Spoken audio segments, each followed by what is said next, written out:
Bueno, me llamo Juan Gurrea y el estudio se llama Gros Arquitectos.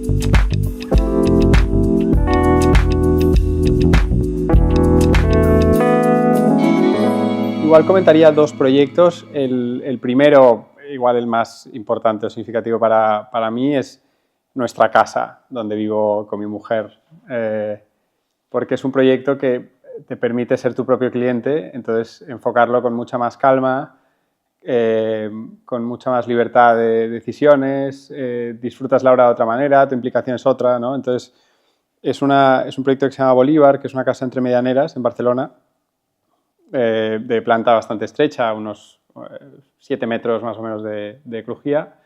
Y entonces era un solar muy complicado, bueno, en Vallcarca, que es una zona pues muy urbana, digamos que muy desregularizada, ¿no? O sea, donde las construcciones han aparecido de manera muy orgánica, hay mucha ocupación, bueno, hay edificios de muchas tipologías, altos, bajos, entonces en todo este caos encontramos una parcelita ahí encajonada, digamos, ¿no? Y parecía bastante complicado hacer un buen proyecto allí, pero bueno, hicimos una casa que es relativamente introvertida, ¿no? Pero coge la luz de una manera bastante, o sea, con el vínculo justo y necesario con la calle, pero bueno, que se integra en el, digamos, que se integra en el entorno, pero sobre todo lo que hace es generar una atmósfera interior, ¿no? Entonces hay bastante contraste entre el exterior y una vez accedes a la casa.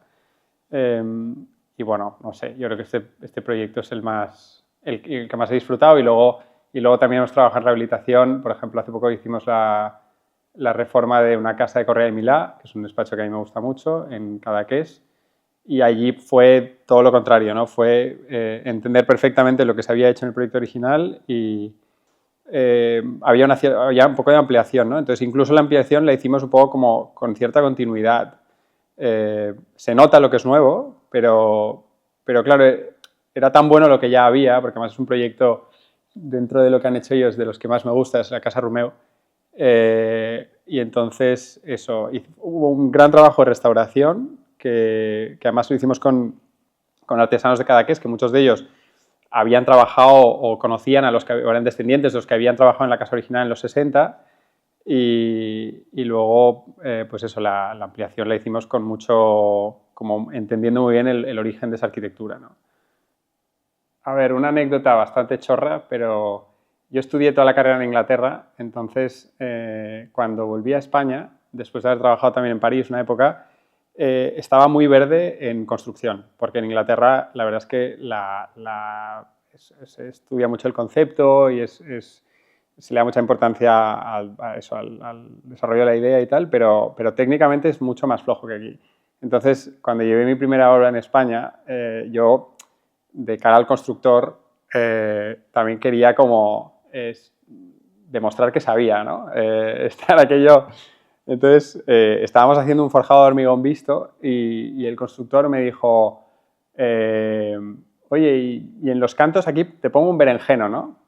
Entonces, claro, yo no tenía ni idea de lo que era un berenjeno, no sé si para haber estudiado en Inglaterra, pero nunca había oído esa palabra.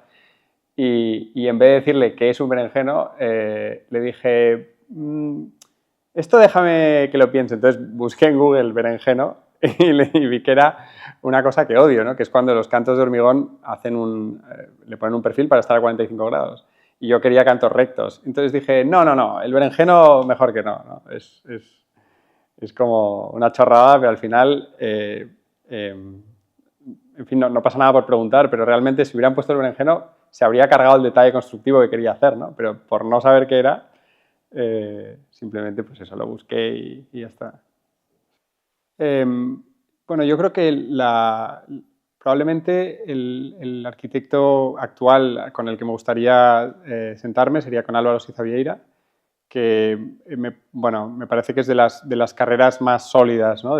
Como arquitecto. Es una persona que ya debe tener casi 90 años y yo creo que sigue trabajando. Y bueno, le preguntaría a lo mejor cómo ha sido capaz de mantener como un estilo, una metodología tan reconocible, pero a la vez o sea, dar respuestas tan específicas para cada entorno, ¿no? O sea, para cada proyecto, para cada cliente, pero siempre manteniendo como un hilo conductor muy claro. O sea, es muy reconocible su obra, pero a la vez es muy específica de cada contexto. El proyecto que iría en este caso es la iglesia de Klipán de Sigurd Leverens, que la fui a ver con la universidad. Además estaba en segundo de carrera, que todavía no era, digamos, un apasionado de la arquitectura, ¿no? Y fue algo que hicimos un trayecto desde Copenhague en autobús, luego un ferry, luego otro autobús, ¿no? Entonces llegamos a un pueblecito en medio de Suecia que dices, ¿qué hacemos aquí, no? Pero fue como entrar en ese edificio, o sea, fue como cruzar el umbral y ver algo, o sea, sentir algo muy especial. Yo creo que es de los proyectos que en ese sentido más me han impresionado. Bueno, cualquier tipo de obra pública, porque al final hemos hecho obra privada, hemos hecho mucho residencial, plurifamiliar y unifamiliar, pero yo diría, pues, sí, obra pública y sobre todo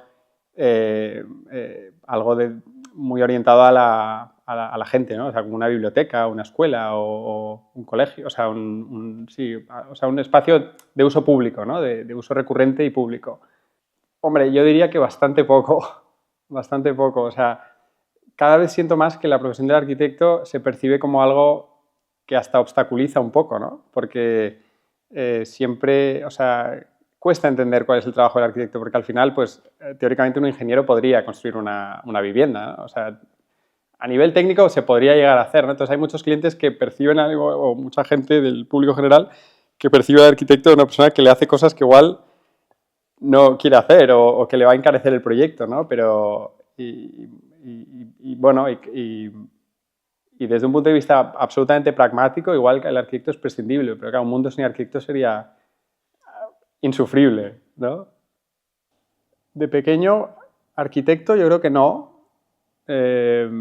Más bien quería ser, yo dibujaba mucho, entonces más bien quería ser diseñador, pero no arquitecto, porque yo la arquitectura la entendía como una profesión muy técnica y lo que me gustaba era sobre todo las humanidades y el arte. Entonces me percibía más como un futuro diseñador que como un arquitecto, digamos, que al final un arquitecto es un diseñador. O sea que si tuviera que recomendar un libro, es un libro bastante clásico, que es La Cartuja de Parma, de Stendhal, que a mí personalmente es de los libros que más me ha movido.